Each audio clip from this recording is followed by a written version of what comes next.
से पढ़ें, ठीक है। उनके लिए आप, it is a humble request to everyone that please remember him in your prayers, उनके एसाले सवाब के लिए, एज अ सदका जारिया, ठीक है। अल्लाह ताला उनको जन्नत में आला मकाम दे, उनके दर्जात बुलंद करें, उनके लिए आसानियां पैदा करें, उनकी फैमिली को सब्र अता करें। आई डोंट नो, आपको पता है नहीं पता, बहरहाल he was a great great personality, great asset. Unfortunately, we have lost him.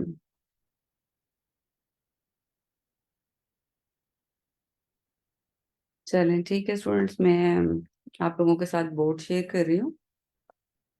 तो आई विल स्टार्ट राइटिंग। मैं थोड़ा सा इंट्रोडक्शन दे दूँ, ऐसे डायरेक्ट में पेपर अटेम्प्टिंग टेक्निक्स पे नहीं जाना चाह रही। मैं बता रही हूँ ना, दैट इज वाई मैं आपको थोड़ा सा इंट्रोडक्शन दे देती हूँ, ठीक है। देखिए बच्चों, जब आप सीएसएस की जर्नी स्टार्ट करते हैं ना, तो जो सबसे इम्पोर्टेंट थिंग ये है, नहीं खैर कुछ लोगों की कदर इस दुनिया में होती भी बहुत होती है, आने के बाद तो फिर एक अलग ही सिनेरियो हो जाता है कि वाई, मतलब वैसे छोड़ के जाने की क्या जरूरत थी। There could be many many solutions, you know. और ऐसे लोगों के लिए तो पूरी दुनिया खड़ी हो जाती है, जिनके लिए लोग इतनी अटैचमेंट रखें, इतने इमोशंस रखें, जिनके साथ इतनी बिलोंगिंग्स हों, ठीक है। स्टूडेंट्स की अटैचमेंट, कोलीग्स की, वट, बहरहाल एनी हाउ, अल्लाह ताला सबके लिए आसानियां पैदा करें। अच्छा बच्चों, मैं आपको ये बता रही थी, coming towards the topic, opt कर सकते हैं, जस्ट बी पेशेंट। मैं इन्वायरमेंटल साइंस का इंट्रोडक्शन ही दे रही हूँ, इसमें आपके सारे जो ये छोटी मोटी क्यूरीज हैं, जो आपके जहन में डाउट्स हैं, ये सब एड्रेस हो जाएंगे। जब आप सीएसएस स्टार्ट करते हैं ना, तो सीएसएस की जर्नी डिपेंड करती है दो चीजों पे, ठीक है। ध्यान से सुने ये चीजें, these tips are very important for you. First, आपकी कंपल्सरी सब्जेक्ट्स पे, कंपल्सरी सब्जेक्ट्स में हम फिल्टर लगा लेते हैं इंग्लिश पे। सो इंग्लिश के दोनों पेपर, एक पेपर ऐसे का और एक ग्रामर का, तो इस पे डिपेंड करती है ये, this is the number one criteria. Second, आपके ऑप्शनल सब्जेक्ट की सिलेक्शन पे।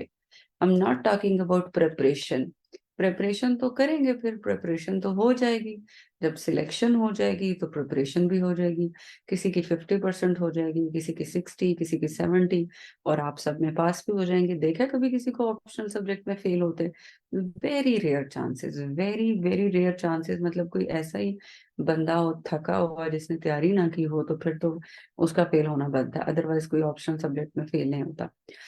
तो preparation doesn't matter, optional subject की सब प्रिपरेशन करते हैं, बहुत अच्छी करते हैं, और जोर लगा लोगों के कोई 60-70 तक मार्क्स भी ले लेते हैं। I am talking about selection.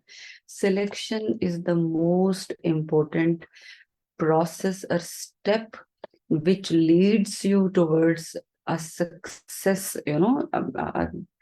Successful, जो एंड होता है किसी जर्नी का, या एक सक्सेसफुल डेस्टिनेशन की तरफ जो आपको लेके जाता है, वो ऑप्शनल सब्जेक्ट की सिलेक्शन होती है। It should be very wise selection.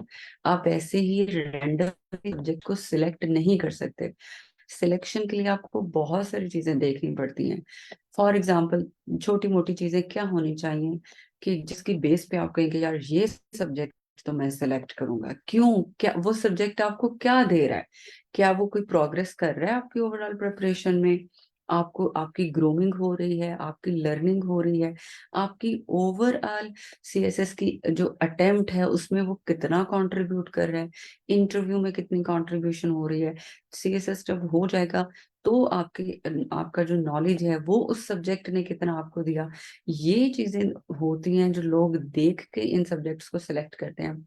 अगर आप ऑर्डिनरी सिलेक्शन करते हैं और सिर्फ इस बेस पे कि यार इसका मुझे टीचर मिल गया तो मैं पढ़ लेती हूँ या पढ़ लेता हूँ, या ये मेरे फ्रेंड ने भी रखा है, या ये अकेले मुझे ये सब्जेक्ट ऑफर कर दिया तो मैं रख लूँ, तो हो सकता है आपको 50 नंबर आए, 50, 55 आए, 60 आए।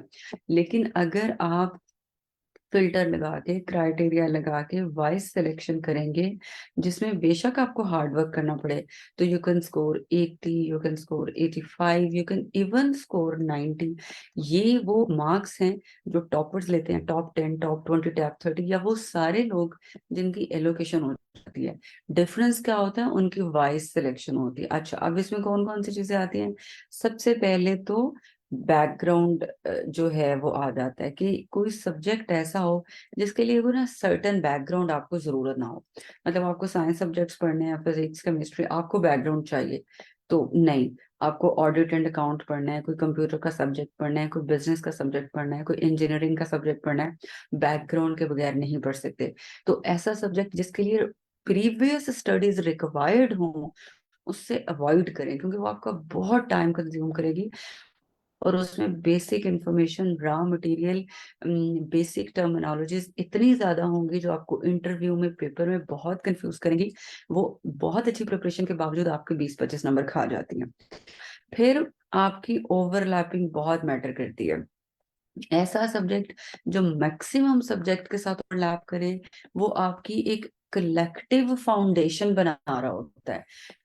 मतलब आपको एक पूरा सिनेरियो, करंट अफेयर्स का भी है, पाकिस्तान अफेयर्स के साथ भी है, उस सोशल, जो सोशियो इकोनॉमिक इश्यूज हैं उसका मतलब भी मटेरियल वो आपको प्रोवाइड कर रहा है। इंटरनेशनल रिलेशंस में भी वो सब्जेक्ट आपको हेल्प कर रहा है, उसके टॉपिक ऐसे हैं।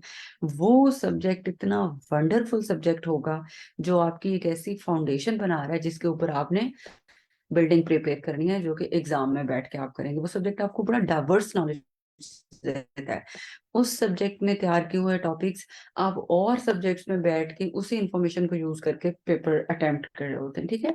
फिर बच्चों, आपने स्कोरिंग लाजमी ट्रेंड देखना होता है, और लास्ट पे आपने प्रिपरेशन के लिए देखना होता है कि इसको कितना टाइम मिलेगा, इसका सिलेबस कितना कम्प्रिहेंसिव है, पास्ट पेपर का एनालिसिस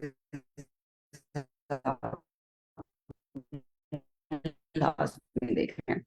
अच्छा, अब इन सारे फिल्टर्स, द आइडियल सब्जेक्ट्स जो आप ऑप्ट कर सकते हैं, जिसका कोई बैकग्राउंड नहीं, हर सब्जेक्ट के साथ ओवरलैपिंग, सारे socio economic issue, current affair के टॉपिक्स, एसए का मटेरियल, जीएसए के कोई 20 टॉपिक्स इस सब्जेक्ट ने आपको पढ़ा देने हैं।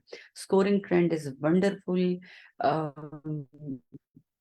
90, 92, 98, 89, 85, इससे कम मतलब इस लाइन में आपके हंड्रेड्स ऑफ स्टूडेंट्स होते हैं। टाइम बहुत कम आपको चाहिए, बिकॉज ओवरलैपिंग सब्जेक्ट है, कॉम्प्रिहेंसिव सिलेबस बहुत ज्यादा है।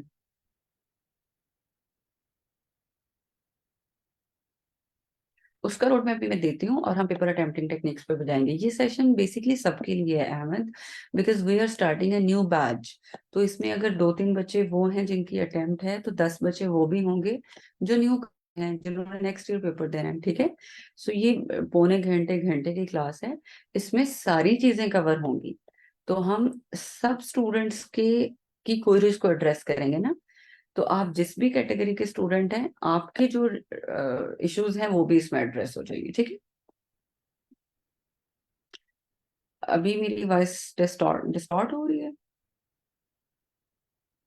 अच्छा, इज इट क्लियर नाउ?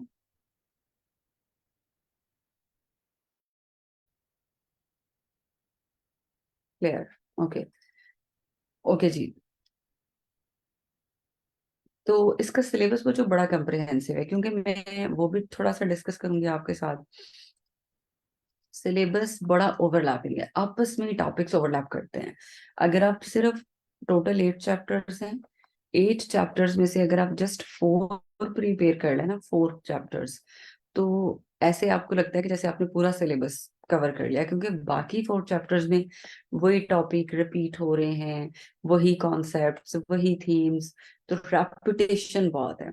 और 4 मोस्ट इंपॉर्टेंट चैप्टर्स हैं जिसमें से पूरा पेपर बनता है, पूरा पेपर, ठीक है। तो इन 4 चैप्टर्स को प्रिपेयर करके भी आप 70 मार्क्स बड़े अच्छे से ले सकते हैं। ये डिटेल्ड चीजें हैं, ये हम सेशन में डिस्कस करेंगे। फिर पास्ट पेपर एनालिसिस आपने लाजमी करना होता है। इसी पास्ट पेपर का एनालिसिस जो कि मैं आपको कंप्लीट करवाऊंगी, करके ही हमें पता चला कि इसमें तो जी ले दे के 4 चैप्टर हैं जिसमें से सारा पेपर बन रहा है, और जो पूरे सिलेबस को कवर कर रहा है, ठीक है, और वही आपको 70-80 नंबर दे रहा है, ठीक है। तो ये चीजें बहुत मैटर करती है। मेरा ख्याल है जब मेरी आवाज कट रही थी तो मैं यही बात कर रही थी कि scoring trend is very good, ideal scoring trend है। टाइम कम लगता है, सिलेबस बहुत कम्प्रिहेंसिव है। पास्ट पेपर का 5 ईयर का एनालिसिस मेरे यूट्यूब चैनल पे डिटेल्ड एनालिसिस पड़ा हुआ है। सिर्फ 7 to 8 मिनट्स की वीडियो है, वो आप देख लें, आपको पता चल जाएगा मैंने एक एक क्वेश्चन पास्ट पेपर से उठाया है, वो किस चैप्टर से आया है, किस टॉपिक से आया है, कितनी बार आया है, किस किस साल आया है। वो डिटेल्ड एनालिसिस टेबल्स बना बना के मैंने दिखाया स्लाइड्स के फॉर्म में। अगर आप देखेंगे वो 7-8 मिनट की वीडियो है, आप देख लें तो आपको खुद वहां पे एंड पे हमने कंक्लूड किया है कि ये पूरा 5 साल के 5 पेपर, सिर्फ 5 साल में एग्जामिनर इन 4 या टॉपिक्स हैं वो है ही इन 4 चैप्टर्स में। बाकी टॉपिक्स में जस्ट रेपिटिशन और सेम कॉन्सेप्ट रिपीट हो रहे हैं, वो कि इतने इंपॉर्टेंट एग्जामिनर के लिए नहीं है। चैनल नेम तैयबा हाफिज, ठीक है, ठीक है जी, मेरे नाम पे ही है। अच्छा, अब हम आते हैं मेन क्यूई की तरफ। आज की जो मेन जिस पे बहुत सारे स्टूडेंट्स ने हमें रिक्वेस्ट भेजी, अभी वो जो सब्जेक्ट का इंट्रोडक्शन मैंने आपको दे दिया है हर लिहाज से, कि it is one of ideal subjects for CSS selection, ठीक है। और बेटा मैं यहाँ पे लिंक शेयर नहीं कर सकती, और इसके लिए इसका syllabus is very comprehensive. This subject is all about current affairs, social issues, economic issues. मैं आपको थीम बता देती हूँ, मेन कॉन्सेप्ट बता देती हूँ, जस्ट 1 सेकेंड।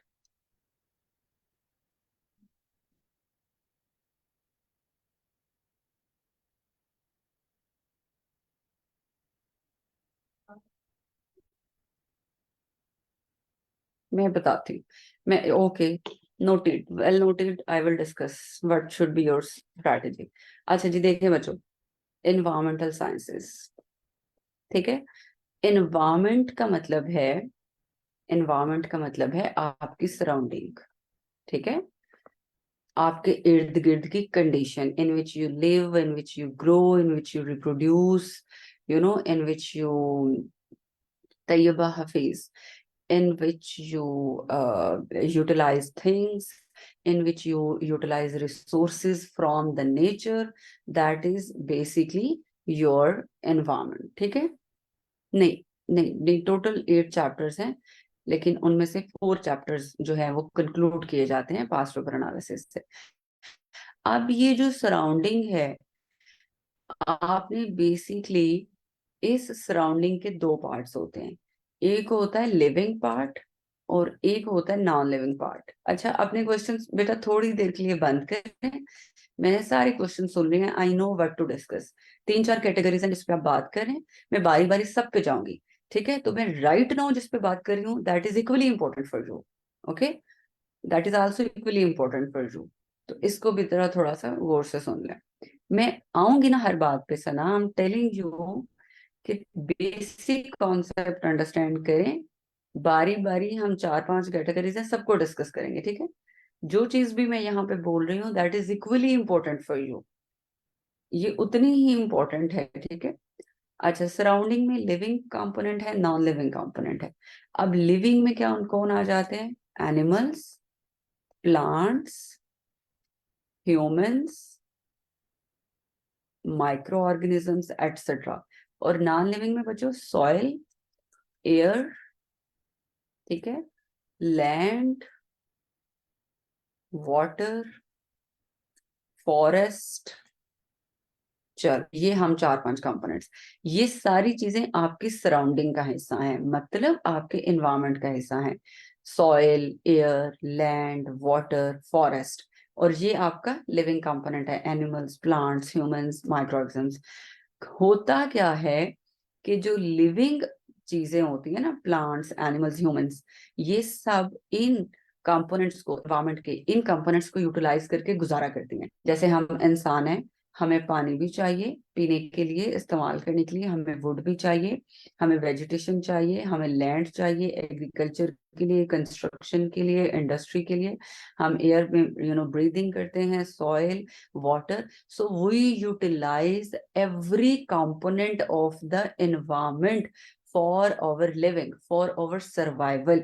अच्छा, अब इससे क्या होता है कि जब हम इन कंपोनेंट्स की ओवर एक्सप्लॉयटेशन करते हैं ना, जब हम इन कंपोनेंट्स को बहुत ज्यादा, हाँ मतलब forest, exactly you are right, forest plants में, वेजिटेशन में आ जाएंगे।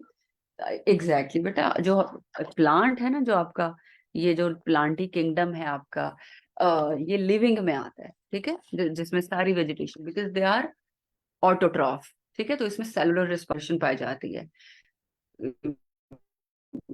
क्योंकि एक्सचेंज ऑफ गैसेस यहाँ पे हो रहा है नेचुरली, तो ये लिविंग में ही आएंगे, ये नॉन लिविंग में नहीं आएंगे। अच्छा, so the main thing is that कि ये जो जितने भी लिविंग बॉडीज हैं, ऑर्गेनिजम्स हैं, वो एनवायरनमेंट से जब रिसोर्सेज को यूटिलाइज करती हैं तो ओवर एक्सप्लॉयटेशन करती हैं।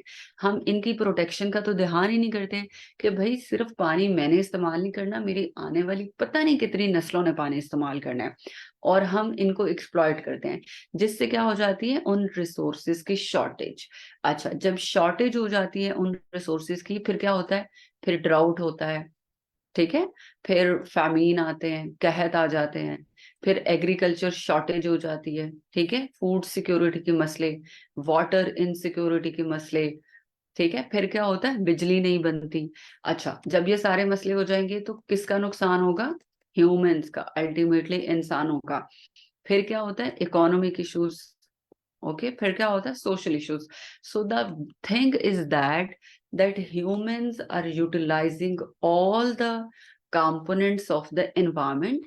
Humans are utilizing, all the elements from the environment. They are extracting natural resources, but they are not protecting natural resources, they are not conservating natural resources, they are not saving them for their future generations, they are exploiting them, जिससे इन सब components की shortage हो रही है। उस shortage की वजह से हमारी ही इंडस्ट्री पे, हमारी इकोनॉमी पे, हमारी सोशल लाइफ पे इम्पैक्ट आ रहा है, जिससे हम सफर कर रहे हैं। इन इश्यूज को कहते हैं drought issue, energy crisis, water shortage, food insecurity, urbanization, agriculture के प्रॉब्लम, पॉपुलेशन एक्सप्लोजन, इन्हीं सारे इश्यूज को हम इन्वायरमेंटल साइंस इन्वॉल्व कर सकते हैं, और साथ ही साथ अपनी डेवलपमेंट को भी इंश्योर कर सकते हैं। So this is the basic theme of the whole subject. तो सारे सब्जेक्ट में, सारे सिलेबस में बेसिकली आपको क्या पढ़ना है, आपको वो सोशियो इकोनॉमिक इश्यूज पढ़ने हैं that are linked with environmental degradation. Let me give you the most recent example, smoke. हो क्या रहा है, हमने इंडस्ट्रियल रेवोल्यूशन की, एग्रीकल्चरल रेवोल्यूशन की, व्हीकल रोड पे आए, इंडस्ट्री लगाई, कंस्ट्रक्शन की, एग्रीकल्चर, एवरीथिंग, जितनी हार्मफुल गैसेस की इमिशन हो रही है बर्निंग से, हर चीज से, वो हार्मफुल गैसेस कहाँ जा रही हैं, आपकी एयर में। एयर में जाके वो एयर की जो ओरिजिनल कॉम्पोजिशन है ना, जिसको हम इनहेल करते हैं, अपने अंदर लेके जाते हैं, उसको वो चेंज कर रही हैं। एयर की ओरिजिनल कॉम्पोजिशन क्या है, ऑक्सीजन, कार्बन डाइऑक्साइड, नाइट्रोजन और वाटर, ये इसकी कॉम्पोजिशन है, ये चार पांच चीजें इसमें हैं। लेकिन हार्मफुल गैसेस में सल्फर भी है, लेड भी है, क्रोमियम भी है, नाइट्रोजन के ऑक्साइड्स भी हैं इसमें, ऑक्सीजन के ऑक्साइड्स भी हैं, इसमें बहुत हार्मफुल गैसेस हैं, इसमें कार्बन डाइऑक्साइड भी है, इसमें मीथेन भी है। ये सारी गैसेस जाके इस एयर में क्या हो रही है, मिक्स होके इस इन्होंने एयर को ही चेंज कर दिया है। सो जो अब हमारी पोल्यूटेड एयर है, उसको बेसिकली हम बोलते हैं स्मोक, जिसमें बहुत हार्मफुल गैसेस हैं, फोक का कॉम्बिनेशन है। ये चीजें मैं बहुत डिटेल में आपको चैप्टर में, सेशन में समझाऊंगी। अब इस स्मोग वाले वेदर में जब हम रह रहे हैं, हमारा ही नुकसान, एलर्जी के issues, respiratory issues, asthma, death, hospitals पे burden, eye irritation, nose irritation, throat irritation, lungs के प्रॉब्लम, यू नो जिसकी वजह से आपका जो लाइफ एक्सपेक्टेंसी है डिक्रीज हो गई है, इकोनॉमिक कॉस्ट अलग है, आर्टिफिशियल रेन आपको करवानी पड़ रही है, वीकेंड्स आप लॉन्ग कर रहे हैं, बच्चों की एजुकेशन के ऊपर इम्पैक्ट आ रहा है। तो इस एक स्मोग ने, जो कि आपने खुद अपनी ही सोशल एक्टिविटीज की वजह से अपनी ही एयर को पोल्यूट किया, और उसका इम्पैक्ट अब ह्यूमन सर्वाइवल पे ही आ रहा है। इन इश्यूज को डिटेल में स्टडी करते हैं हम एनवायरमेंटल साइंसेज में। हम इनके काजेस फाइंड आउट करते हैं, हम इनके इम्पैक्ट्स देखते हैं, और हम इनका सोल्यूशन फाइंड आउट करते हैं। बिल्कुल ऐसे ही लगता है जैसे हम करंट अफेयर्स पढ़ रहे हैं। Environmental sciences is a very very interesting subject, जो आपको ऐसे के लिए, करंट अफेयर्स के लिए, पाकिस्तान अफेयर्स के लिए बहुत अच्छी फाउंडेशन प्रोवाइड करता है, और बहुत अच्छा मटेरियल भी प्रोवाइड करता है। और इसी वजह से ये मार्क्स भी बहुत अच्छा देता है, क्योंकि मैं इसमें आपको क्रिटिकल एनालिसिस भी सिखाऊंगी, ओपिनियन देना भी, पॉलिसी मेकिंग भी, पॉलिसीज कैसे सजेस्ट करते हैं, each and everything you will learn in this session. ठीक है जी, ये चीज कवर हो गई। अच्छा, अब बात ये है कि हम अब जाएंगे कि आपने इन्वायरमेंटल साइंसेज का पेपर कवर कैसे करना है, पेपर अटेम्प्ट कैसे करना है, या कोई भी पेपर कैसे अटेम्प्ट करना है। जो मेन टॉपिक है that is paper attempting techniques, और इसके बाद जो आपके छोटे छोटे 4-5 और क्वेश्चन है हम उनकी तरफ जाएंगे। ये ध्यान से सुन लें, दिस इज वेरी इंपॉर्टेंट। आपका इन्वायरमेंटल साइंस का सब्जेक्ट है या किसी का कोई भी सब्जेक्ट है, हर सब्जेक्ट में ये पेपर अटेम्प्टिंग टेक्निक्स आपके बहुत काम आने वाली है। ठीक है। अच्छा, पेपर अटेम्प्टिंग टेक्निक्स में क्या है, सबसे पहले आपने क्वेश्चन की स्टेटमेंट को देखना है। ये मेरे सामने एक क्वेश्चन लिखा है, इसमें मैं लिख रही हूँ, क्वेश्चन जरा पढ़िएगा। What is urbanization? ठीक है, मैं एग्जांपल्स दे के समझाऊंगी। ठीक है, अर्बनाइजेशन क्या है? What is urbanization? What are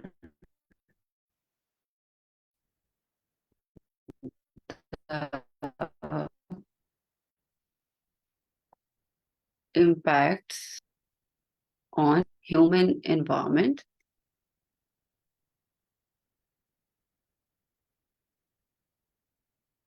ठीक है, कि अर्बनाइजेशन के इम्पैक्ट्स क्या हैं हम ह्यूमन एनवायरनमेंट पे।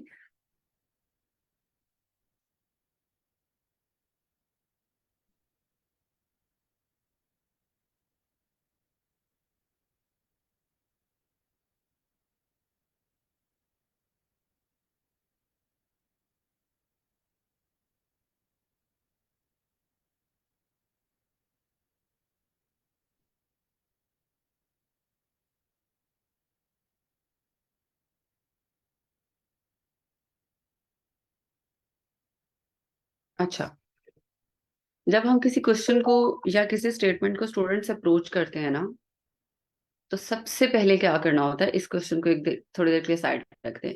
आपने उसको पार्ट्स में डिवाइड करना होता है। ठीक है, अब आप किस अप्रोच से चलें, आपकी क्या स्ट्रेटजी होती है, आपने उसको पार्ट्स में डिवाइड करना होता है कि कोई स्टेटमेंट के कितने पार्ट्स हैं। अब अगर हम इस स्टेटमेंट के देखें तो there are 3 parts. Number 1, what is urbanization. Number 2, what are the impacts.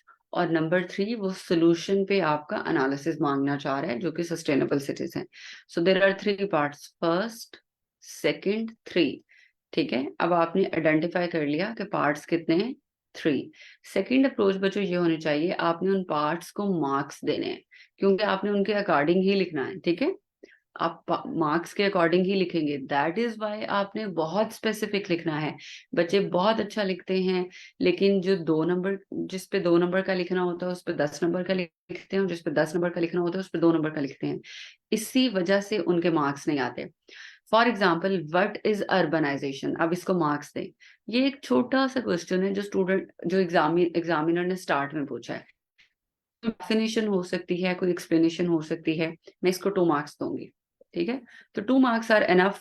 इसके लिए क्या लिखना चाहिए आपको, एक डेफिनेशन अर्बनाइजेशन की, और एक छोटा सा एक्सप्लेनेशन का पैराग्राफ, जिसमें अगर आप कोई रेफरेंस दे दें तो दैट वुड बी ग्रेटर। अब इस पे ये urbanization, what is urbanization is and, जिसके लिए आप हाफ पेज एलोकेट कर दें।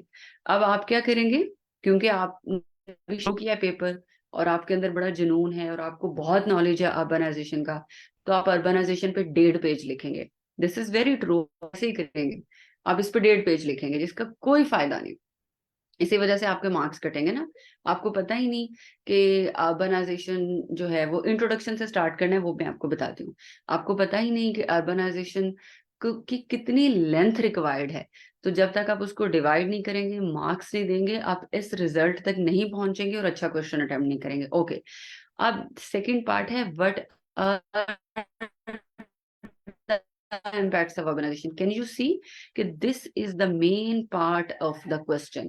जो सारा का सारा स्ट्रेस है, जो मेन पार्ट है, जो मेन स्टेटमेंट है, वो ये है। एग्जामिनर तो पूछना ही इम्पैक्ट्स चाह रहा है, तो मैं इसको 15 मार्क्स एलोकेट करूंगी, या एटलीस्ट आप इसको 10 मार्क्स एलोकेट करें, 10 to 12। सो मुझे अब पता चल गया कि मुझे अर्बनाइजेशन के इम्पैक्ट्स पे लिखना है, और जब मैं उसके इम्पैक्ट्स पे लिखूंगी तो मुझे एटलीस्ट 8 आउटलाइंस चाहिए, 8 आर्गुमेंट्स चाहिए, 8 इम्पैक्ट्स चाहिए, और मुझे एटलीस्ट इस पे 3 to 4 पेजेस लिखने हैं। ठीक है, इस पे मुझे स्ट्रेस देना है, जिसमें फैक्ट्स होंगे, रेफरेंसेस होंगे, फ्लो चार्ट होंगे, कोई एरोज हो सकते हैं, बॉक्सेस हो सकते हैं, जिसके साथ रेफरेंसेस के साथ, केस स्टडीज के साथ मैं अर्बनाइजेशन के इम्पैक्ट्स को एक्सप्लोर करूंगी। अच्छा, ये आपकी राइट स्ट्रैटेजी अब आप अडॉप्ट कर रहे हैं। Now the last part is sustainable cities. क्या सिर्फ ओनली सोल्यूशन है रैपिड अर्बनाइजेशन के? तो ये उसने एक छोटा सा ना आपसे एनालिसिस मांगा है। जैसे बैठे बैठे बंदा किसी से राय नहीं पूछ लेता कि यार इतने इम्पैक्ट्स अर्बनाइजेशन के, हर कोई कह रहा है कि सस्टेनेबल सिटीज बना ले, तो क्या सस्टेनेबल सिटी ही इसका सोल्यूशन है? क्यों उसने ऐसा पूछा? क्योंकि सस्टेनेबल सिटीज महंगे बहुत पड़ रहे हैं, हम अफोर्ड नहीं कर सकते, पाकिस्तान अफोर्ड नहीं कर सकता। पाकिस्तान में अभी तक एक भी सस्टेनेबल सिटी नहीं है। अगर मैं ये बिलीव कर लूं कि सस्टेनेबल सिटी ही ऑप्शन है, तो इसका मतलब पाकिस्तान में तो हम बना नहीं सकते। तो मतलब पाकिस्तान में क्या अर्बनाइजेशन का कोई और सोल्यूशन नहीं हम फाइंड आउट कर सकते?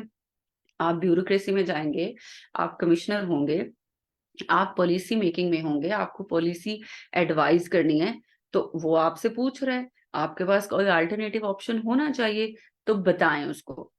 जिसके लिए आप 2 to 3 पैराग्राफ्स सॉरी आर्गुमेंट्स के डेवलप करते हैं कि sustainable cities is the most students, I just need 1 minute, please give me 1 minute।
जी, यस हम ओके। अच्छा, तो अब आपने क्या करना है, अब स्टूडेंट्स क्या करेंगे कि अर्बनाइजेशन के ना उसको सोल्यूशन बताने शुरू कर देंगे। मतलब जेन्युइन हमारी जो जनरल अप्रोच होगी, हम ये देखेंगे कि क्या सस्टेनेबल सिटीज ही ओनली सोल्यूशन है। तो आपने ये नहीं सोचना कि मैंने इस पे एनालिसिस करना है, मैंने इस पे क्रिटिक देने हैं, मैंने उसको बताना है कि सस्टेनेबल सिटीज जो है वो सस्टेनेबल ऑप्शन है, द मोस्ट यू नो जो रिक्वायर्ड ऑप्शन है, the most sustainable option, most adopted option और द वर्ल्ड, बट येट अगर हम इस पोजीशन में नहीं हैं डेवलप्ड कंट्रीज के लिए, थर्ड वर्ल्ड नेशंस के लिए, there are many other options which can be considered, which can be implemented, which can be deployed for the time being to overcome the problem of urbanization, and meanwhile we can work on development of sustainable cities. How beautifully you can explain to the examiner, you can present your analysis at the end in 2 to 3 paragraphs, ठीक है, that is enough. अब आप क्या कर सकते हैं कि जो अल्टरनेटिव सॉल्यूशंस हैं उनके लिस्ट भी बना सकते हैं, इस डिटेल में आपको जाने की जरूरत ही नहीं, क्योंकि उसने एंड पे आपसे सिर्फ एक ओपिनियन मांगी है। अब अगर आप अल्टरनेटिव सॉल्यूशंस पे पैराग्राफ लिखेंगे, अगेन उसको 3 से 4 पेजेस पे लेके जाएंगे, तो डियर स्टूडेंट्स क्या होगा कि आप 1 घंटा सिर्फ एक क्वेश्चन पे लगाएंगे, जो कि नहीं है आपके पास टाइम। फिर क्या होगा, आप पहला क्वेश्चन 7 पेजेस पे अटेम्प्ट कर रहे हैं, अगला 5 पे, तीसरा 4 पे और आखिरी 2 पेजेस पे। पता है कितना बुरा एक्सप्रेशन पड़ता है, और एग्जामिनर आपको पहले में 15 नंबर देगा, अगले में 10 देगा, उससे अगले में आपको 7 नंबर देगा, आखिरी में वो आपको 5 नंबर देके फारिग हो जाएगा। टोटल आपके कुछ 40-45 नंबर बनते हैं। लेकिन अगर आप ऐसी स्ट्रैटेजी से चलें जिसमें आप क्वेश्चन की स्टेटमेंट को डिवाइड करें, जिसमें आप क्वेश्चन के की वर्ड्स को आइडेंटिफाई करें, जिसमें आप उनको मार्क्स एलोकेट कर दें कि भाई ये 2 नंबर लिखना है मैंने, और ये टू द पॉइंट उसने मुझे पूछा है, ये मेन स्टेटमेंट है, ये main essence of the question है, इस पे लिखनी है मुझे 8 आउटलाइंस, इस पे लगाने हैं मुझे 3 पेजेस, और लास्ट पे उसने कोई कंक्लूजन पूछा है, कोई एनालिसिस पूछा है, कोई आर्गुमेंट पूछा है, कोई काउंटर आर्गुमेंट पूछा है, उसको जस्टिफाई करना है इन 2 to 3 paragraphs in the form of bullets. आप ऑप्शन दे सकते हैं बुलेट्स में, फ्लो चार्ट में, उसके बगैर आपने पेपर छोड़ना, मतलब आपने क्वेश्चन एंड नहीं करना। That would be the best strategy to approach a question. इस तरह से पेपर जो है वो अटेम्प्ट करना होता है बच्चों। Thank you so much. तो ये स्ट्रैटेजी होती है। अच्छा, now coming towards the next part के मैं, क्योंकि पेपर अटेम्प्टिंग टेक्निक्स में बहुत सारी चीजें आ जाती हैं। अब अगर 10 नंबर का क्वेश्चन है, उसको कैसे मैनेज करना है, कितना करना है, 20 मार्क्स का है तो उसको कितना करना है, 5 मार्क्स का है उसको कितना करना है, ये पहले समझ लें, फिर मैं समझाती हूँ। इंट्रोडक्शन से स्टार्ट करना है, डेफिनेशन से। देखिए, एक क्वेश्चन है आपके पास 20 मार्क्स का, एक क्वेश्चन है आपके पास 10 मार्क्स का, एक क्वेश्चन है आपके पास 5 मार्क्स का। क्वेश्चन हम ना सेम ही कर लेते हैं, मतलब सेम ही स्टेटमेंट रख लेते हैं। कोई भी हम इसी को करते हैं ना, ये एक क्वेश्चन मैंने लिखा है तो हम इसी क्वेश्चन को देखेंगे, ठीक है। अच्छा, अब अगर तो ये 20 मार्क्स का है ना, तो आप डिटेल्स पे फोकस करेंगे। किस पे फोकस करेंगे? डिटेल्स पे। Thank you so much Firoz. Details आपको देनी है, because you have to justify the 20 marks, ठीक है, जो एग्जामिनर को चाहिए। फॉर एग्जाम्पल, अगर क्वेश्चन आपको लग रहा है कि यार इसमें तो इंफॉर्मेशन बहुत कम है मेरे पास और नंबर है 20, तो मैं कैसे पूरा करूं, तो डिटेल्स में जाएं, माइनर डिटेल्स में जाएं, डायग्राम्स बनाएं, एनालिसिस करें, कंक्लूजन लिखें, 20 मार्क्स को जस्टिफाई करने। नाउ अब अगर आपके पास 10 मार्क्स का क्वेश्चन है ना, और आपको लग रहा है कि क्वेश्चन तो बड़ा लंबा है, जीएसए में ये होता है, ऐसा होता है ना, जीएसए का पेपर बड़ा लेंथी आता है, ठीक है, और 5 मार्क्स का क्वेश्चन होता है ले दे के, या 10 नंबर का, और इतनी इंफॉर्मेशन बच्चे लिखते हैं और वो पेपर रह जाता है। मोस्ट ऑफ द टाइम मैं यही स्टूडेंट से सुनती हूँ कि पेपर रह गया, जीएसए का बड़ा लेंथी था। अच्छा, इन्वायरमेंटल साइंस का भी ऐसा होता है, वो नोट्स में डाल देते हैं 10-10 मार्क्स में। आपने बच्चों क्या करना है, इंफॉर्मेशन को स्क्वीज करना है, उसको श्रिंक करना है, इंफॉर्मेशन पूरी देनी है लेकिन उसको श्रिंक कर लेना है। 20 मार्क्स का है तो उसको डिटेल में ले जाएं, ठीक है, जस्टिफाई करके। हाँ एग्जैक्टली, मैं बताती हूँ ना उसको श्रिंक कैसे करना है। डायग्राम्स पे कंप्रोमाइज नहीं करना, पैराग्राफ राइटिंग पे कंप्रोमाइज करना है। 10 मार्क्स का है तो उसको श्रिंक कर दें। श्रिंक करने का बेस्ट वे है डायग्राम, ठीक है, श्रिंक करने का बेस्ट वे है फ्लो चार्ट, श्रिंक करने का बेस्ट वे है कॉलम बनाना, श्रिंक करने का बेस्ट वे है डिफरेंसेस लिख देना या बुलेट फॉर्म लिख देना। इन चीजों पे तो फिर भी कंप्रोमाइज नहीं कर रहे। फॉर एग्जांपल, वो इम्पैक्ट ऑफ अर्बनाइजेशन पूछ रहा है ना, इम्पैक्ट ऑफ अर्बनाइजेशन, तो हम क्या कर सकते हैं, हम उसको बुलेट्स में लिख सकते हैं, हम उसको फ्लो चार्ट में लिख सकते हैं। अर्बनाइजेशन इम्पैक्ट्स आप मेजर आउटलाइन लिखेंगे और उसके साथ आगे ही 3-4 लाइंस में उस इम्पैक्ट को एक्सप्लेन कर देंगे।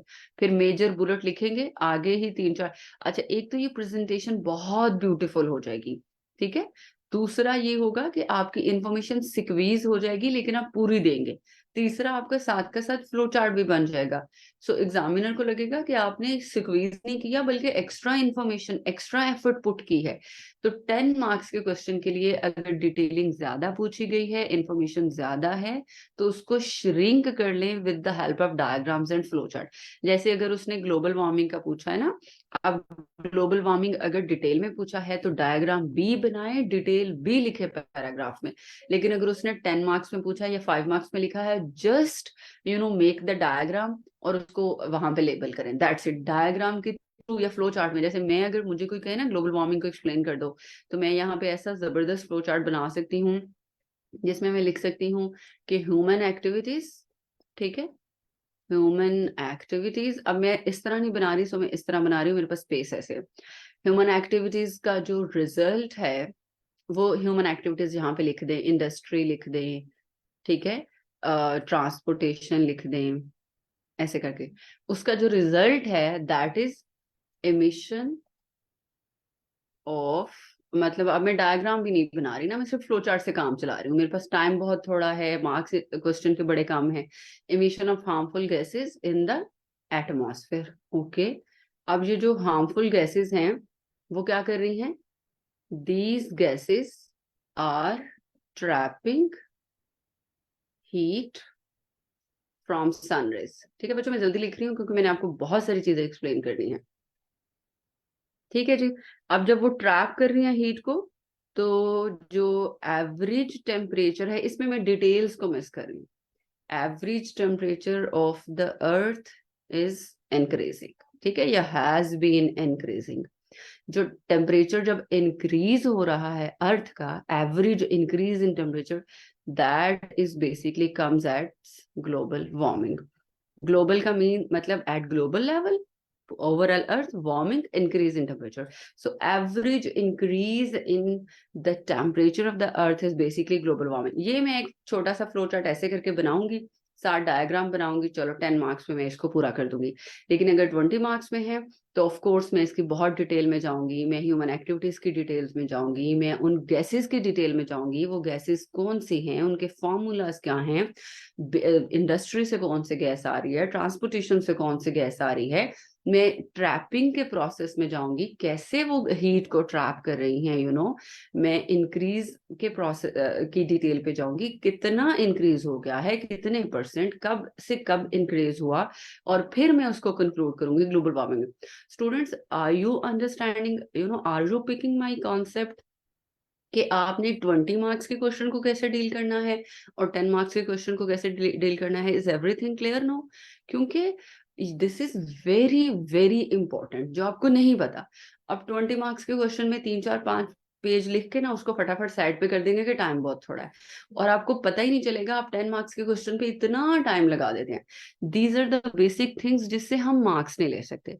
सो पेपर अटेम्प्टिंग टेक्निक्स और subject selection is very important, इसीलिए मैंने सब्जेक्ट सिलेक्शन पे टाइम लगाया, आपको कुछ टिप्स दी, और अब मैं पेपर अटेम्प्टिंग टेक्निक्स पे टाइम लगा रही हूँ।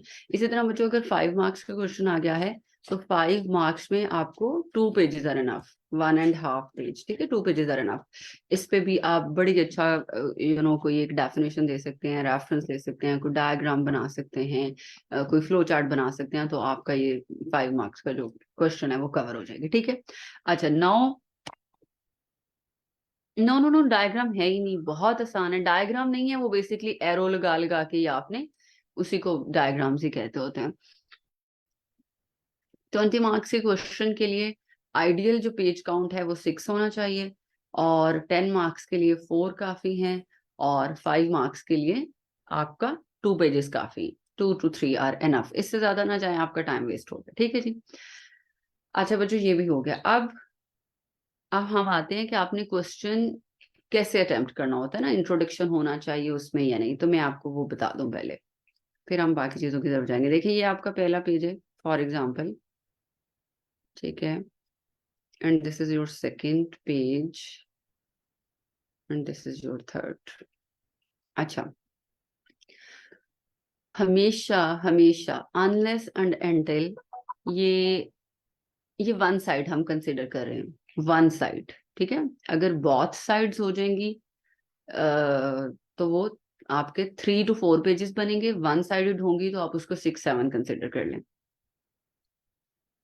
अच्छा स्टूडेंट्स, कोई भी पेपर है आपका, हाँ एग्जैक्टली ना, इसीलिए तो मैंने आपको पेजेस की कहानी नहीं सुनाई ना, मैंने आपको स्ट्रैटेजी बताई है टू अटेम्प्ट 20 मार्क्स क्वेश्चन और 10 मार्क्स क्वेश्चन और 5 मार्क्स क्वेश्चन। मैंने आपको स्टेटमेंट को डिवाइड करना, मार्क्स एलोकेट करना सिखाया है, इंफॉर्मेशन को डिटेल में लेके जाना, सिक्वेंस करना, कि आपको क्वेश्चन की स्टेटमेंट पे फोकस करना, पेजेस पे फोकस नहीं करना।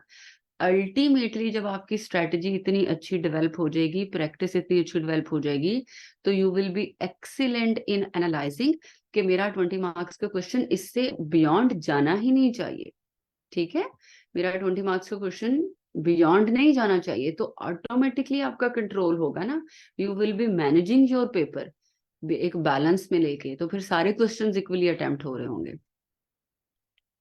ठीक है अब्दुल रहमान, कर दें आप। अच्छा जी, अब ये देखें, अब अगर आपका तो 5 मार्क्स का क्वेश्चन है ना जीएसए में या एनवायरमेंटल साइंसेस में, और वो टेक्निकल है, तो उसके लिए ना इंट्रोडक्शन कंक्लूजन की जरूरत नहीं होती, क्योंकि वो 5 मार्क्स का क्वेश्चन है। उसमें आप डायरेक्ट डेफिनेशन से भी स्टार्ट कर सकते हैं, ठीक है। आप डायरेक्ट एक पैराग्राफ से स्टार्ट कर सकते हैं, और फिर जो थोड़ी बहुत एक्सप्लेनेशन 5 मार्क्स में रिक्वायर्ड है वो दे के तो आप उसको वाइंड अप कर सकते हैं। वो जैसा, वो उसको आप ना 5 मार्क्स के क्वेश्चन को बच्चों किसी भी तरह मोल्ड कर सकते हैं। जैसे 5 मार्क्स में तो ये भी क्वेश्चन हो सकता है, right a note on, on किस पे लिखें, ऑन स्मोक, ठीक है। आप ये इमेजिन, आप इसको 5 मार्क्स में लिखना, मतलब सोच भी सकते हैं कि आप स्मोक को 5 मार्क्स में लिखेंगे, क्या लिखें क्या ना लिखें।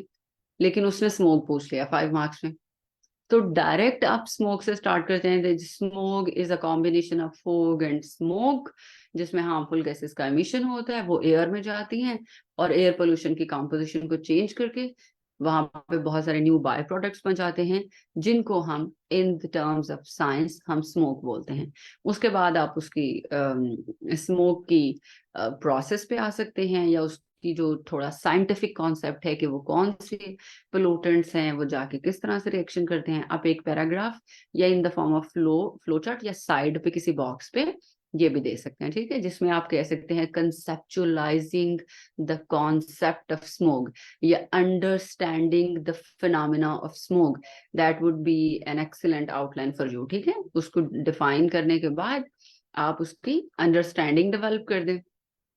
उसके बाद आप उसकी कॉजेज जो है वो फ्लो चार्ट में लिखें, जिसमें आप ऐसा फ्लो चार्ट भी बना सकते हैं जिसमें आप बहुत प्यारा सा कॉजेज लिख के इस तरह वाला फ्लो चार्ट भी बना सकते हैं, ठीक है। 4 कॉजेज आर एनफ, कोई भी, जस्ट उसको पिक्टोरियल फॉर्म में रखें, 5 नोट्स हैं। उसके बाद आप उसके इम्पैक्ट्स में चले जाएं। इसी तरह आपने थोड़ा सा और यूनिक वे अडॉप्ट करके इम्पैक्ट्स डिस्क्राइब कर देने हैं। जैसे अगर यहाँ पे आप इम्पैक्ट्स लिख रहे हैं तो ये है this one this one this one, ठीक है, या ऐसे करके, ठीक है। और फिर नीचे ऐसे ऐसे बॉक्स बना के आप उनमें इम्पैक्ट्स को लिख दें, ठीक है, ऑलराइट। या इम्पैक्ट्स को आप बुलेट फॉर्म में लिखें, ठीक है। और उसके बाद सोल्यूशन ना लिखें, जस्ट कंक्लूजन लिख दें, या सिंपल एक पैराग्राफ स्टार्ट कर दें जिसमें सोल्यूशन लिखते लिखते 4-5 लाइनों में इस टॉपिक को एंड कर दें। तो आपका बड़ा अच्छा सा 3 पेजेस पे अटेम्प्ट हो जाएगा, जिसमें आपने हर चीज को टच किया, कॉजेस को, इम्पैक्ट को, उसकी साइंटिफिक अंडरस्टैंडिंग को, डेफिनेशन को, सोल्यूशन को। बट देखें आपने 5 मार्क्स में लिख लिया स्मोक। हालांकि अगर इस स्मोक को हम डिटेल में लिखें, no no, just 1 to 2 line में इम्पैक्ट्स, वरना वो जो आपका एक बुलेट पॉइंट होता है ना, वो इटसेल्फ एक बुलेट पॉइंट बेटा होता ही एक आध लाइन का है, वो समरी होता है ओवरऑल इम्पैक्ट का। जैसे अगर मैं इम्पैक्ट अगर डिटेल में लिखूं ना, तो मेरे लिए तो 15 पेजेस भी कम है अगर स्मोक पे मैं डिटेल में लिखूं। मतलब स्मोक एक ऐसा टॉपिक है, जैसे अगर स्मोक का मैं हेल्थ इम्पैक्ट लिख रही हूँ ना, हेल्थ इम्पैक्ट, डिटेल में, तो मैं सिर्फ इसके आउटलाइन बनाऊंगी, हेल्थ इम्पैक्ट्स ऑफ स्मोक। ठीक है। फिर तो इधर आप चाहे 10 पैराग्राफ मुझसे लिखवा लें, ये खत्म होने का नाम ना ले। लेकिन अगर मैं बुलेट पॉइंट में लिखूंगी तो मैं सिर्फ ये लिखूंगी कि जो स्मोक के हेल्थ इम्पैक्ट्स हैं, दे आर वेरी डेंजरस, जिससे काफी डिजास्टरस इम्पैक्ट्स हैं स्मोक के ऑन द हेल्थ, जिसमें आपकी एलर्जिक इश्यूज हैं, रेस्पिरेटरी इश्यूज हैं, और आपके ब्रीदिंग इश्यूज हैं। तो आप 1 या 1.5 लाइन में आप इसको लिख दें, बस बुलेट पॉइंट्स में यही होता है ना, जिस तरह भी चार्ट फॉर्म में या बुलेट पॉइंट्स में, तो दैट इज योर चॉइस। अच्छा, इसलिए अब 5 मार्क्स को अलग कर दें, तो ये जो अभी मैं आपको स्ट्रेटजी समझाने लगी हूँ, ये 10 मार्क्स में, 15 मार्क्स में या 20 मार्क्स में काम आएगी। इसमें आपने क्या करना है, क्वेश्चन लिखना है, यहाँ पे स्टेटमेंट लिख लें या उसके मेन पॉइंट्स लिख लें, इट्स अप टू यू। उसके बाद आपने आंसर लिख के स्टार्ट कर दिया। स्टार्ट विद इंट्रोडक्शन, यहाँ पे दरम्यान में लिखें इंट्रोडक्शन, प्यारा सा, उसको डबल लाइन कर लें। Never ever start your question without introduction. Introduction के बगैर सवाल को शुरू करने का सवाल ही पैदा नहीं होता, मतलब वो क्वेश्चन ही नहीं जिसका इंट्रोडक्शन नहीं। इसीलिए मैं कहती हूँ कि जो पहला पेज है ना, ये आपका ऐसा डिजाइन हो कि जिसमें फर्स्ट हाफ में आप बहुत बोल्ड में और अच्छे से करके क्वेश्चन के स्टेटमेंट लिख लें, आंसर लिख लें, इंट्रोडक्शन लिख लें, और लास्ट हाफ पे सिर्फ 1 पैराग्राफ इंट्रोडक्शन का आपका यहाँ पे कंप्लीट हो जाए। ठीक है, ये प्रैक्टिस से आता है। नहीं, जीएसए में जरूरत नहीं होती, अगर 5-5 नंबर में है ना, हाँ हाँ, इंट्रोडक्शन की हेडिंग देनी होती है, ऐसे आप हैप्पीजर्डली स्टार्ट नहीं कर सकते। जीएसए में जरूरत नहीं होती, क्योंकि 5 नंबर का होता है, बड़ी टेक्निकल होता है। तो जैसे मैंने स्मोक समझाया, आप डायरेक्ट डेफिनेशन से स्टार्ट कर सकते हैं। ठीक है, ये I am talking about 20 marks और 10 मार्क्स। जी, आपको इंट्रोडक्शन की हेडिंग देनी है, इंट्रोडक्शन की हेडिंग के बगैर आप नहीं स्टार्ट कर सकते। Introduction, definition, impacts of urbanization, conclusion. बेटा कंक्लूजन से पहले आपने वो उसको नहीं लिखा, जिसमें आपसे वो थोड़ा सा क्रिटिक मांग रहे सस्टेनेबल सॉल्यूशंस पे, उसकी हेडिंग आप मिस कर गए। तो यस, अगर हम 20 मार्क्स के अर्बनाइजेशन के पेपर की बात करें, तो आपको इंट्रोडक्शन लिखना है, जिसमें आपको बताना है कि बेसिकली जी अर्बनाइजेशन जो है वो concentration of the population in the urban areas है, जहां पे ज्यादा पॉपुलेशन कंसंट्रेटेड फॉर्म में है और उसकी कोई प्रॉपर सेटलमेंट्स नहीं है। अर्बनाइजेशन एक बहुत ही रैपिडली स्प्रेडिंग फिनोमेना बन चुका है, because of the over population, जो पॉपुलेशन एक्सप्लोजन, और उसकी वजह से हमारे इन्वायरमेंट पे बड़े इम्पैक्ट आ रहे हैं। वेस्ट मैनेजमेंट के मसले, सैनिटरी के मसले, सेटलमेंट्स के मसले, फूड इनसिक्योरिटी,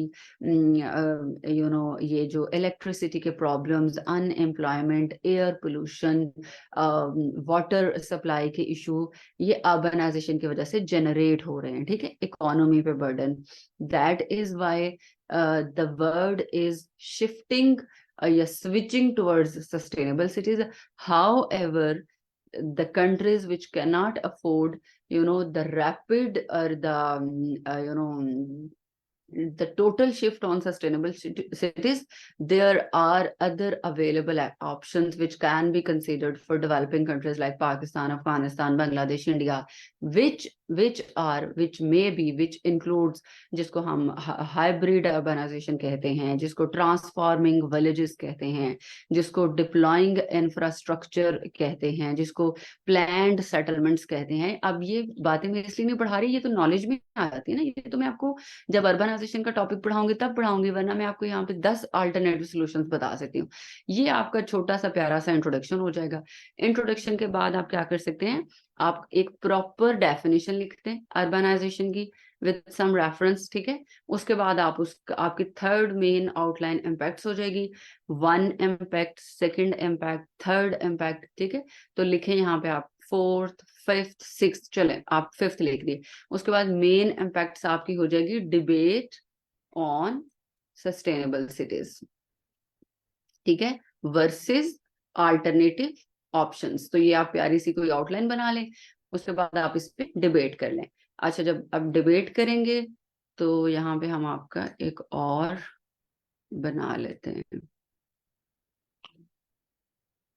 ये अच्छा, अब यहाँ पे आप डिबेट कर रहे हैं, उसके आप कोई 2-3 पैराग्राफ लिख सकते हैं, ठीक है। पीछे आपका कोई पैराग्राफ एंड हो गया, फिर ये एक और पैराग्राफ बिल्ड कर लें, ठीक है, और फिर ये एक और बिल्ड कर लें, और बीच में आप रेफरेंसेस दें, डेटा दें, या अगर आपको लग रहा है कि ऑल्टरनेटिव ऑप्शंस का ये ऑप्शंस देने हैं तो ये ऑल्टरनेटिव ऑप्शंस यहाँ पे लिस्ट करें, और उसके बाद लास्ट आपकी मेजर आउटलाइन होगी कंक्लूजन, और आप कंक्लूड कर दें। ये अब ये कोई हार्ड एंड फास्ट रूल नहीं है, ये मैंने कहाँ से ली है outlines, from the question statement ना।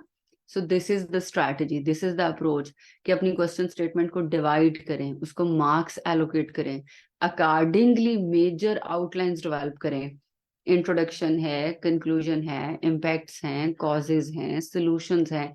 इवन अगर उसने ये नहीं भी पूछा आपसे डिबेट ऑन सस्टेनेबल इम्पैक्ट्स पे ही वो एंड कर रहा है, तो इम्पैक्ट के बाद एक ऐसा करें, इम्पैक्ट के बाद जैसे आपका लास्ट पेज है, इम्पैक्ट्स आपने लिख लिए, क्रिटिकल एनालिसिस की एक हेडिंग डाल के सिर्फ एक पैराग्राफ डाल दें, और उसके बाद कंक्लूजन पे आ जाएं। Critical analysis is must. What is critical analysis? How to write critical analysis? How to, develop critical analysis? ये सब आपको मैं सेशन में सिखाऊंगी, मैं हर चीज यहाँ पे नहीं सिखा सकती आपको, ठीक है।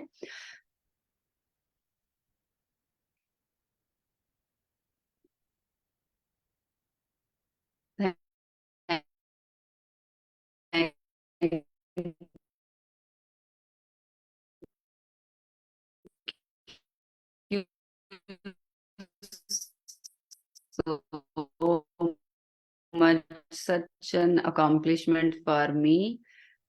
शमशेर कोविड भी करेंगे ना, ऑफ कोर्स। अच्छा, डेफिनेशन आप इंट्रोडक्शन में भी लिख सकते हैं, जैसे इंट्रोडक्शन आप डेफिनेशन, इंट्रोडक्शन में ये होता है बच्चों, क्योंकि हम इंट्रोडक्शन लिख रहे होते हैं, इंट्रोडक्शन जो होता है वो समरी होती है आपके पूरे क्वेश्चन की। तो समरी में फिर हम जनरल सा बताती हूँ, जैसे मैं एक लेमैन को बताऊंगी ना सिंपली कि यार ये है अर्बनाइजेशन, लेकिन डेफिनेशन में मैं कोशिश करती हूँ कि पूरी साइंटिफिक लैंग्वेज में एक सब्जेक्ट की तरह विद सम रेफरेंस वो प्रॉपर डेफिनेशन हो, ठीक है। एक मिनट,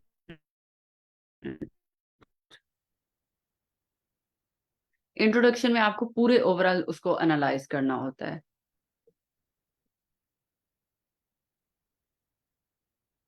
ठीक है जी।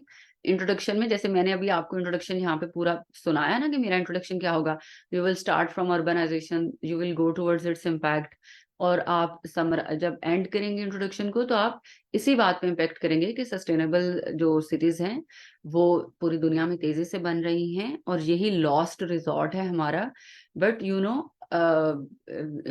बीइंग एन इकोनॉमिक कंस्ट्रेंट और ये सारे प्रॉब्लम्स होने की वजह से बहुत सारे अदर सॉल्यूशंस हैं जो कि बहुत बेनिफिशियल साबित हो रहे हैं डेवलपिंग कंट्रीज के, तो we can adopt this solutions successfully. आप इस तरह से इंट्रोडक्शन को एंड कर लेंगे, तो ये आपकी एक ब्यूटीफुल सी शॉर्ट सी समरी होगी।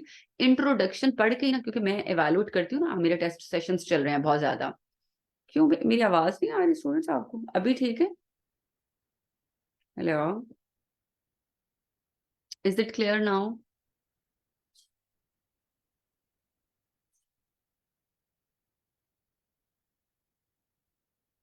डिस्टॉर्शन है?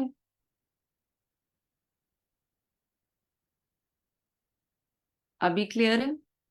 Okay, okay. So basically introduction, what is introduction? It is a brief summary, ठीक है जी। अच्छा स्टूडेंट्स, अभी किसी को कोई क्यूरी रह गई है, मुझे याद नहीं रही, तो मुझे काइंडली बता दें, हम उसको डिस्कस कर लें।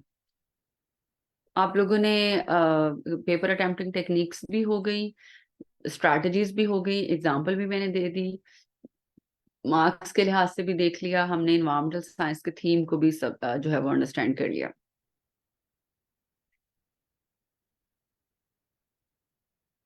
अच्छा ठीक है, how to make unique MCQs जो आपको प्रोवाइड करूंगी मैं, इंपॉर्टेंट एमसीक्यूज जो इन्वायरमेंटल साइंसेज के हैं, तो दे विल बी इनफ, वहां से आपकी बहुत अच्छी प्रिपरेशन हो जाएगी। और इसके साथ साथ जब मैं आपको सिलेबस पढ़ाऊंगी तो उसमें भी आपकी एमसीक्यूज की बहुत अच्छी प्रिपरेशन हो जाएगी, ठीक है। यूनिक मटेरियल कैसे कलेक्ट करना है वो मैं आपको अभी बता देती हूँ। चैप्टर कौन से इंपॉर्टेंट है अभी बता देती हूँ, बुक्स कौन सी हैं बता देती हूँ। ठीक है, पॉलिसीज के क्वेश्चन को कैसे करना है। Thank you so much. अच्छा जी, सबसे पहले तुम्हें ये देख मुझसे ये सुन ले कि तैयारी कैसे करनी है, यूनिक मटेरियल कैसे, और ये सारी चीजें। देखें बच्चों, तैयारी ना बुक से नहीं होती। ऐसे सब्जेक्ट्स की, खासतौर पर ऑप्शनल सब्जेक्ट की प्रिपरेशन आप ऐसे बुक्स पढ़ के नहीं कर सकते। प्रिपरेशन कैसे होती है, प्रिपरेशन सिलेबस की होती है, टॉपिक्स की होती है। उस टॉपिक का मटेरियल कहाँ से फाइंड आउट करना है ये मैटर करता है। कोई एक बुक पढ़ लेना मैटर नहीं करता। मेरी स्ट्रैटेजी बड़ी सिंपल है, मैं अपने स्टूडेंट्स को ऐसे ही तैयारी करवाऊंगी। अगर आप करेंगे तो आप भी ऐसे ही करेंगे। फॉर एग्जाम्पल, हमारा एक चैप्टर है इन्वायरमेंटल पोल्यूशन।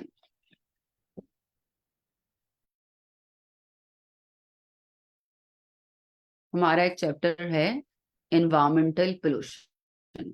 इन्वायरमेंटल पोल्यूशन में हम हर तरह की पोल्यूशन पढ़ेंगे, जिसमें है एयर पोल्यूशन, ठीक है, जिसमें है वाटर पोल्यूशन, जिसमें है लैंड पोल्यूशन, या उसको सॉइल पोल्यूशन भी कहते हैं। ठीक है। अच्छा, अब ये पूरा चैप्टर सिर्फ इसी पे है। इस पूरे चैप्टर का एक ही थीम है, that is the beauty of environmental science, कि एक चैप्टर में आप एक ही कॉन्सेप्ट को पढ़ते हैं, आपको कोई नया कॉन्सेप्ट नहीं सीखना पड़ता। पोल्यूशन का कॉन्सेप्ट आप अंडरस्टैंड कर लेंगे तो आप air pollution, water pollution, soil pollution, बस सारा आपका समझो हो गया। जस्ट आपका मीडियम चेंज होगा, बाकी सारी pollutants, causes, each and everything will remain same, will be same. अब जो पोल्यूशन है, जिसमें एयर पोल्यूशन है, वाटर पोल्यूशन है, सॉइल पोल्यूशन है, इसका थीम ये है कि आपका इन्वायरमेंट कैसे पोल्यूट हो रहा है, कौन सी चीजें उसको पोल्यूट कर रही हैं, एलिमेंट्स कौन से हैं, उसके आप पे क्या इम्पैक्ट्स हैं, आप एयर पोल्यूशन से कैसे अवॉइड कर सकते हैं, एयर पोल्यूशन को ठीक आप कैसे कर सकते हैं, एयर पोल्यूशन से होने वाली प्रॉब्लम्स क्या एसोसिएटेड हैं। ठीक है। So this is the basic theme of the whole chapter, जो कि एक ही है। That is the uniqueness or the comprehensiveness of the environmental science. It is very easy for average students.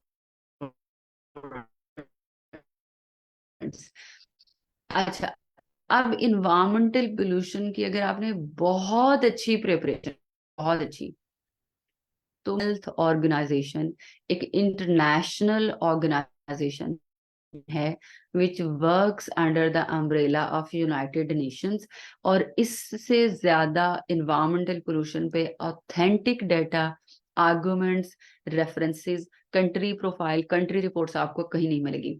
WHO की जो एनुअल रिपोर्ट होती है ना इन्वायरमेंट पोल्यूशन पे, एनुअल रिपोर्ट, जो कि फॉर एग्जांपल अगर आप 2024 में जाएंगे तो आप 2023 की पढ़ें, उस एनुअल रिपोर्ट की समरी, उसका इंट्रोडक्शन, उसके मेजर फैक्ट्स, वहां से आउटलाइंस निकालें, इम्पैक्ट्स, वहां से पाकिस्तान के रेफरेंस, पाकिस्तान के कॉन्टेक्स्ट में डाटा देख लें।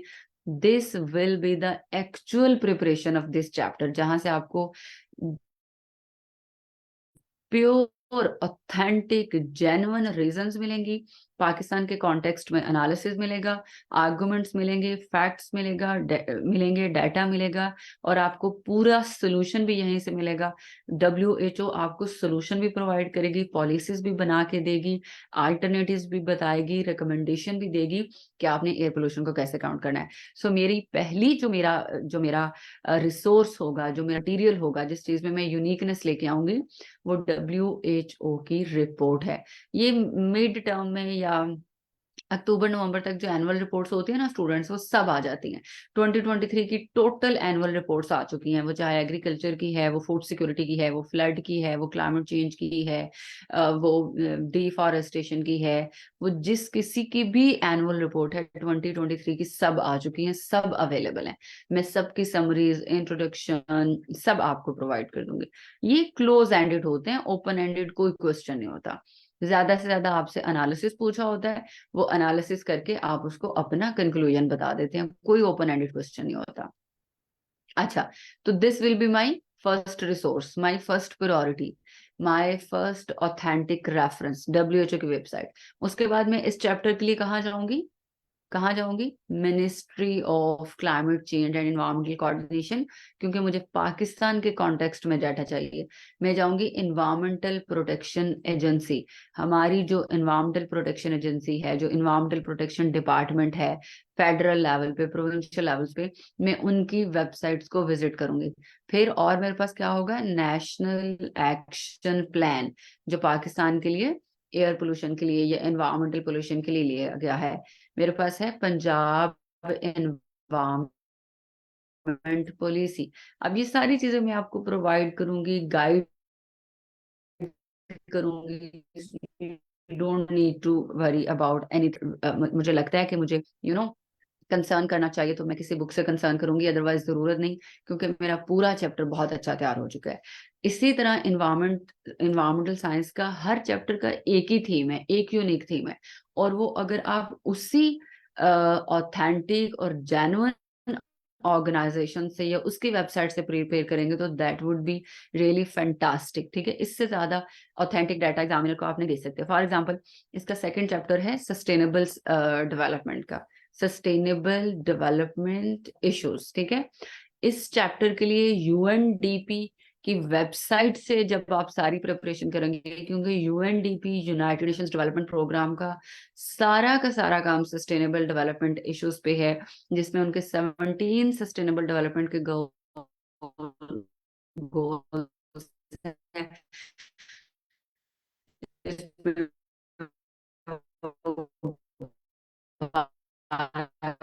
Diversity, urbanization, climate change, energy crisis, food insecurity, population को अरे आप यूएनडीपी की वेबसाइट पे आर्टिकल से, रिपोर्ट्स से, उनके इवेंट्स से, उनके साइंसेस की प्रिपरेशन के लिए मेरे पास आपके लिए एक यूनिक मेथड है जिससे मैं आपको करवाऊंगी। ठीक है, इसी तरह बाकी सब्जेक्ट्स के लिए भी डोंट रन आफ्टर बुक्स। आप फाइंड आउट करें सिलेबस के टॉपिक्स को, वो टॉपिक किस डोमेन का है, सोशल इश्यूज का है, इकोनॉमिक इश्यूज का है, साइंटिफिक नेचर का है, पॉलिसी मेकिंग का है, और उस डोमेन के अकॉर्डिंग ऑथेंटिक रिसोर्सेज को आइडेंटिफाई करें। नेशनल वेबसाइट्स हैं, इंटरनेशनल वेबसाइट्स हैं, नेशनल डिफेंस यूनिवर्सिटी की वेबसाइट है, सस्टेनेबल डेवलपमेंट पॉलिसी के इंस्टीट्यूट्स हैं, बहुत सारी और जो है वो इंटरनेशनल रिसर्च पेपर की वेबसाइट्स हैं। तो उन रेलिवेंट रीडिंग मटेरियल को जब आप पढ़ेंगे तो आपका एक टॉपिक बहुत अच्छा मटेरियल होते हैं ना, आपको सारे नहीं पढ़ने। जैसे रिपोर्ट 400 पेजेस की है, 400 पेजेस की रिपोर्ट थोड़ी पढ़ेंगे आप।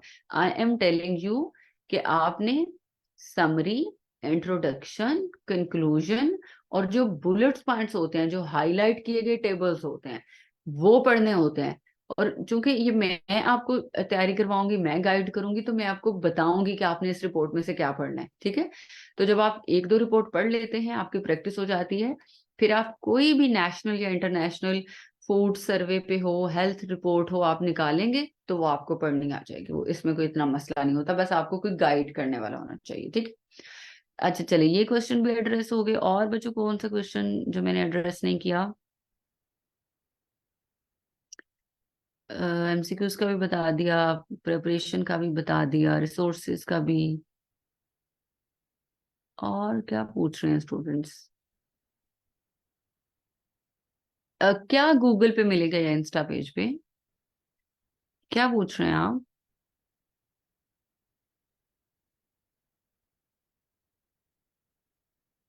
अच्छा, कौन से टॉपिक्स पे ग्रिप होनी चाहिए इन्वायरमेंटल साइंस की? मैं नोट्स प्रोवाइड करूंगी, और नोट्स भी हैंड रिटन प्रोवाइड करूंगी। ठीक है, हाँ नहीं, ये जो रिपोर्ट्स होती है ना, इसका मैं आपको बताऊंगी, ये आपको गूगल से ही मिलेंगी। आप यूएनडीपी लिखेंगे, यूएनडीपी की वेबसाइट पे जाएंगे, होम पेज पे जब आप वेबसाइट को एक्सप्लोर करेंगे तो वहां पे इनकी एनुअल रिपोर्ट्स होती हैं। ठीक है, तो वो वहां से आप ले सकते हैं। जी, मैं इवैल्यूएशन भी करती हूँ ऑफ कोर्स, आपके पेपर्स चेक होंगे, क्वेश्चंस चेक होंगे, टेस्ट आप करें। आप पढ़ने वाले बने, अटेम्प्ट करने वाले बने, लिखने वाले बने। मुझे बेशक डेली एक क्वेश्चन सेंड कर दिया करें। ठीक है, कौन से 4 चैप्टर्स हैं वो रह गए। इन्वायरमेंटल साइंस का सिलेबस मैं यहाँ पे लिख रही हूँ और 4 चैप्टर्स आपको। कोर्स ऑनलाइन होगा। क्लास का टाइम 1.5 घंटा होगा। क्लास के एंड पे आप रेलिवेंट क्वेश्चंस जितने मर्जी करें। चीजें बहुत डिटेल में बैकग्राउंड के साथ, एग्जांपल्स और रेफरेंसेस के साथ समझाऊंगी, एनालिसिस करवाऊंगी, पेपर अटेम्प्ट करना सिखाऊंगी, प्रिपरेशन का मटेरियल बताऊंगी, आपको हैंड रिटन नोट्स सेंड करूंगी, आपके क्वेश्चंस भी चेक करूंगी। बहुत ग्रेट होगा आपके लिए, ठीक है, डोंट वरी। उस चीज की आपको अंदाजा हो ही गया होगा अभी। आपको पता चल जाता है कि किसी टीचर का टीचिंग मेथड क्या है, स्टाइल उनका क्या है। You can go to the website of the study river, जहाँ पे कोई 150 प्लस मेरे सेशन के रिव्यूज पड़े हैं स्टूडेंट्स के। You can go and check the reviews about environmental sciences session, ठीक है। बच्चों, मुझे फी का रेली नहीं पता, वो जो आप ये नंबर बार बार स्क्रीन पे शेयर कर रहे थे ना, उस नंबर पे कांटेक्ट करके आप डिटेल्स पता करें। रजिस्ट्रेशन डिटेल्स क्या है, फी कितनी है, किस बैंक अकाउंट में सबमिट करानी है, किस दिन से सेशन स्टार्ट हो रहा है, क्या टाइमिंग है क्लास की, आपको सब डिटेल्स प्रोवाइड कर दी जाएंगी, ठीक है। Thank you so much. Policy वाला क्वेश्चन मैं बताती हूँ। ये 4 इंपॉर्टेंट चैप्टर्स लिख लें। एनवायरमेंटल साइंस का पहला चैप्टर है हिस्ट्री का। शॉर्ट सी हिस्ट्री है, इसमें सिर्फ एक मूवमेंट है, कुछ कॉन्फ्रेंसेस हैं। इन्वायरमेंटल साइंस की हिस्ट्री है कि कैसे हमें इन्वायरमेंटल इश्यूज का पता चला। दूसरा सस्टेनेबल डेवलपमेंट इश्यूज हैं, जिसमें सारे सोशियो इकोनॉमिक इश्यूज आपने पढ़ने हैं। तीसरा ब्रांचेस ऑफ इन्वायरमेंटल साइंसेज हैं, छोटे छोटे कॉन्सेप्ट है, कुछ इन्वायरमेंटल साइंसेज की ब्रांचेस हैं। इसको अगर आप नहीं भी पढ़ेंगे, नहीं भी तैयार करेंगे तो कोई मसला नहीं, क्योंकि इसमें से कभी भी क्वेश्चन नहीं पूछा गया, ठीक है। 1-2 बार पूछा गया था, सिर्फ 5 मार्क्स में। चौथा इन्वायरमेंटल पोल्यूशन का है, जिसमें जस्ट आपको इन्वायरमेंटल पोल्यूशन की 3 टाइप्स, ये आप मैट्रिक से पढ़ते आ रहे हैं, not a big deal. Fifth आपका क्लाइमेट चेंज का है। अब देखे ना, एक एक कॉन्सेप्ट है हर चैप्टर में। तो ये चैप्टर सारा क्लाइमेट चेंज पे, क्लाइमेट चेंज की कॉजेस, क्लाइमेट चेंज के इम्पैक्ट्स, क्लाइमेट चेंज के सॉल्यूशन, दैट्स ऑल। इसमें आपको सिर्फ क्लाइमेट चेंज ही पढ़ना है। 6 चैप्टर है एनवायरमेंटल गवर्नेंस का, जिसमें आप एनवायरमेंट की पॉलिसीज, लॉज और ये सारा पढ़ते हैं। 7 चैप्टर है ग्लोबल इनिशिएटिव्स का, जिसमें आप ये देखेंगे कि एनवायरमेंटल साइंस पे इंटरनेशनल लेवल पे कौन कौन से एग्रीमेंट्स हुए। और 8 चैप्टर है एनवायरमेंटल मैनेजमेंट का, जिसमें हम ये देखेंगे कि एनवायरमेंटल सॉल्यूशंस को मैनेज करना है। अच्छा, अब इनमें से चैप्टर मार्क कर लें। Second chapter sustainable development issues, fourth chapter environmental pollution, fifth chapter climate change, और last chapter environmental management. These are the essence of environmental sciences, core part है ये। सस्टेनेबल डेवलपमेंट इश्यूज में आप सारे socio economic issues, उनके causes और management पढ़ेंगे। यही एग्जामिनर का कंसर्न है, यही हमारे आजकल के प्रॉब्लम्स हैं, वो यही आपसे पूछेगा। एनवायरमेंटल पोल्यूशन में आप स्मोक, वाटर पोल्यूशन पढ़ेंगे, तो यही आजकल इश्यूज हम फेस कर रहे हैं, इनके सोल्यूशन, इनके कॉजेज। क्लाइमेट चेंज में आप ग्लोबल वार्मिंग, क्लाइमेट चेंज पे सब पढ़ेंगे। अगेन एनवायरमेंट पे ऑलरेडी जो आप इतनी मैनेजमेंट पढ़ चुके हैं, वो सब अगेन आप एक दफा से पढ़ेंगे। इसमें भी काफी हमने एनवायरमेंटल प्रॉब्लम्स को मैनेज कैसे करना है। So chapter number 2, chapter number 4, chapter number 5 and chapter number 8, these are the most important chapters, जहां से आपका सारा पेपर बनता है। और इन चैप्टर्स को ही बहुत अच्छा प्रिपेयर करके आप 80 मार्क्स आसानी से ले सकते हैं, ठीक है। बाकी डिटेल में आपको सिलेबस में, हाँ जी, हम तो फुल कोर्स कवर करेंगे, हम कुछ नहीं छोड़ेंगे। तो मैं तो आपको सब ही पढ़ाऊंगी, ठीक है। अगर आप सिर्फ ये चैप्टर कर लें तो आप बहुत आसानी से 70 मार्क्स ले सकते हैं। But being a student of CSS, because it is an unpredictable exam, आपको हर किस्म के सिचुएशन के लिए तैयार रहना चाहिए। ना तो मैं आपको कोई टॉपिक छुड़वाऊंगी, ना ही आप छोड़ेंगे। हम पूरा चैप्टर सिलेबस कवर करेंगे, और पूरा सिलेबस जो है वो आप भी मेरे साथ कवर करेंगे। आपको सारे सिलेबस के नोट्स मिलेंगे, सारे सिलेबस के रीडिंग मटेरियल। और ये चैप्टर इतने आसान है कि ये आप एक दिन में तैयार कर सकते हैं। ये आप एक दिन, ये चैप्टर तो मैं क्लास में ही तैयार करवाती हूँ, क्योंकि ये स्टूडेंट से बाद में नहीं होता। ये क्लास में ही, सेशन में ही आपको प्रिपेयर करवा दिया जाएगा। और इस चैप्टर के तो दो तीन टॉपिक्स हैं, दे आर इम्पोर्टेंट, तो वो भी मैं क्लास में ही तैयार करवाती हूँ। तो इन चैप्टर्स के लिए आपको वैसे भी 1 वीक वुड बी एनफ, ठीक है। नहीं नहीं, ये पीएमएस में नहीं है। 1 मंथ का सेशन होगा, मेरा ख्याल है 3 डेज अ वीक क्लासेस होंगी, ठीक है।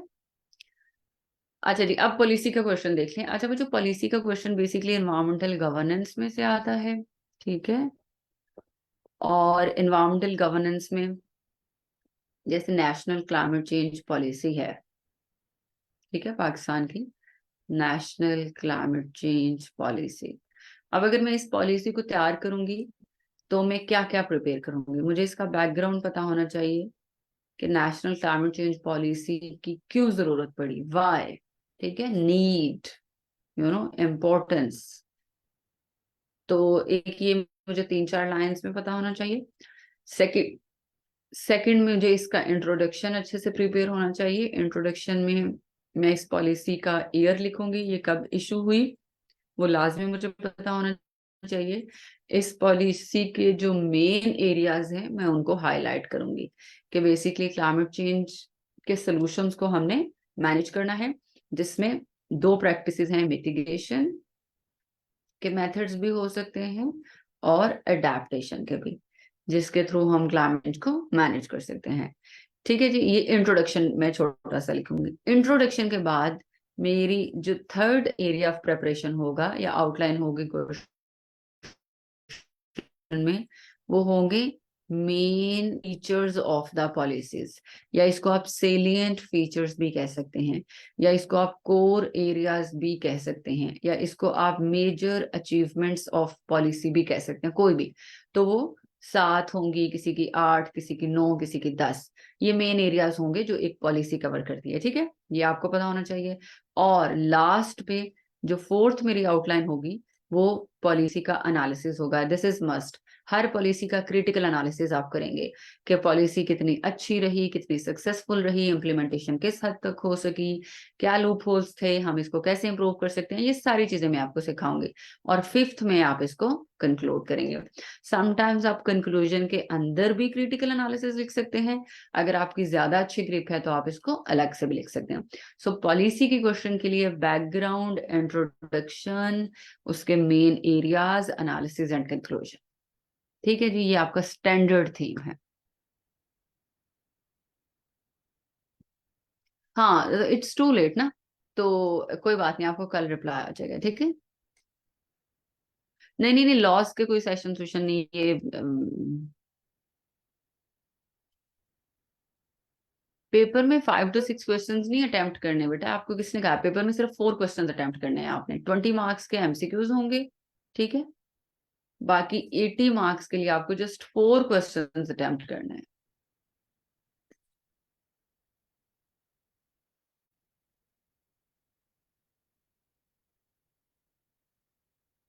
ठीक है जी।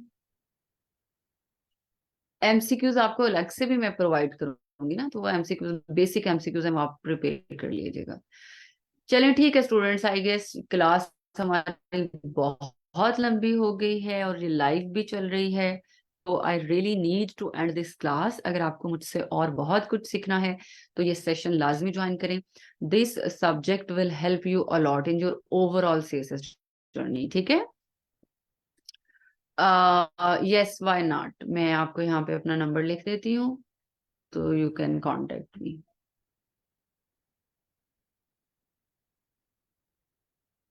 ठीक है। मेरा अपना एक पर्सनल स्टूडेंट्स का ग्रुप भी है, जिसमें मेरे सारे students like sort of alumni, जिसमें अभी तक मेरे जितने 12-13 बैचेस हुए हैं उन सब स्टूडेंट्स को मैंने एक ग्रुप में डाला है।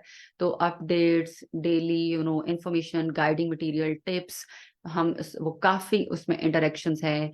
मैं स्टूडेंट्स को बहुत गाइड करती हूँ, आप वो ग्रुप भी ज्वाइन कर सकते हैं, और इस सेशन को भी आप लाजमी ज्वाइन कीजिए, ठीक है।